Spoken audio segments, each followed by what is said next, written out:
தாய் இரண்டாவது ஸ்தானத்துல வைக்கவே இல்லை. என்னைக்குமே தாய் முதல் ஸ்தானம் தான். தாய்க்கு பின் தான் தாரம்னு நாங்களும் சொல்லிட்டு இருக்கிறோம். நீங்க வெறும் தாய் மட்டும் போருங்கிறீங்க. தாய்க்கு பின்னாடி கண்டிப்பா தாரம் தேவைங்கிறது தான் நாங்க இங்க பதிவு பண்றோம்னு சொல்லி மீண்டும் பேச வாய்ப்பளித்த அனைவருக்கும் நன்றி கூறிய மகிழ்ச்சி. வணக்கம். மிக சிறந்த ஊர்களிலே ஒன்றாக விளங்கக்கூடிய அரியப்பாடி. பல ஊர்ல நேரம் இழந்து போயிட்டு இருக்கோம். ஒரு ஊர்ல கூட்டம் பேசணும், நீங்க பாட்டுன்னு பேசுங்க, நாங்க ஊர் ஃபுல்லா ரேடியோ கேட்டுருக்குறாங்க, நாங்க வீட்டுல இருந்து கேட்போம்னு சொல்லுவோம். ஆனால் உட்கார்ந்தவர்கள் ஒருவர் கூட எழுந்திருக்காமல் மிக அற்புதமாக கேட்டிருக்கிறீர்கள் சொன்னால் இந்த பட்டிமன்றம் வெற்றி பெற்றிருக்கிறது. அது மட்டுமல்லாமல் ஒரு பெண்ணுக்காக பெண்ணே எடுக்கக்கூடிய விழாவாக இந்த விழா சிறந்து விளங்குது. இப்போ கேட்ட எல்லாருக்குமே தெரியும், தீர்ப்புக்கு நீங்களே ஒரு முடிவு கொண்டுருவீங்க. ஏன்னா இந்த பக்கம் தாரத்தை பத்தி பேசினாலும் சரி, இந்த பக்கம் தாயை பத்தி பேசினாலும் சரி, வெற்றி மீது வெற்றி வந்து என்னை தேடும், அதை வாங்கி தந்த பெருமை எல்லாம் உன்னை சாரும், பெற்றெடுத்து பேர் கொடுத்த அன்னை அல்லவா, நீ பேசுகின்ற தெய்வம் என்பது உண்மை அல்லவா, தாய்ப்பாலில் வீரம் கண்டேன், தாராட்டில் தமிழை கண்டேன், உண்ணாமல் இருக்க கண்டேன், உறங்காமல் விழிக்க கண்டேன், அன்று தொட்டு நீ நினைத்த எண்ணம் என்னம்மா, அதை இன்று தொட்டு நான் முடிக்கும் அன்னம் பாரம்மா.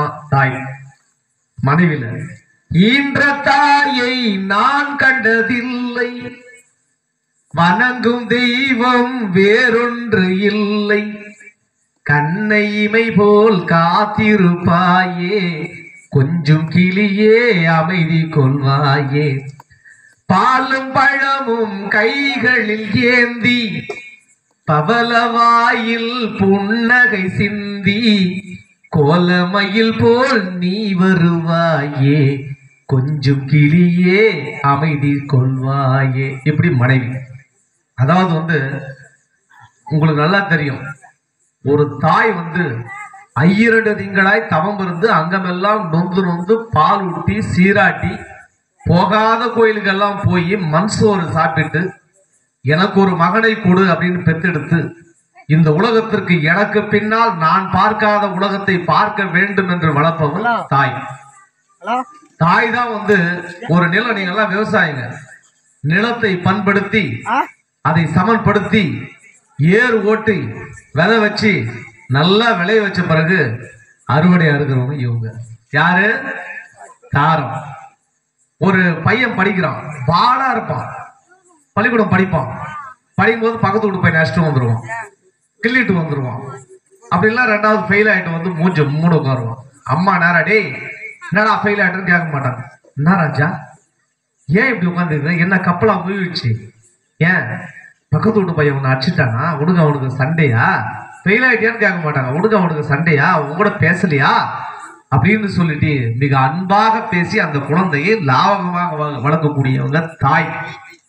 ஆனா இதே மனைவி எடுத்துக்க, மனைவி என்ன சொல்லுவாங்கன்னு கேட்டா, இன்னைக்கு பெண்கள் மனைவியா இருக்கக்கூடியவங்க கொடுக்குற டார்ச்சர்னு சொல்லக்கூடாது, அது ஒரு அன்பு தொல்லையா நம்ம எடுத்துக்கணும்.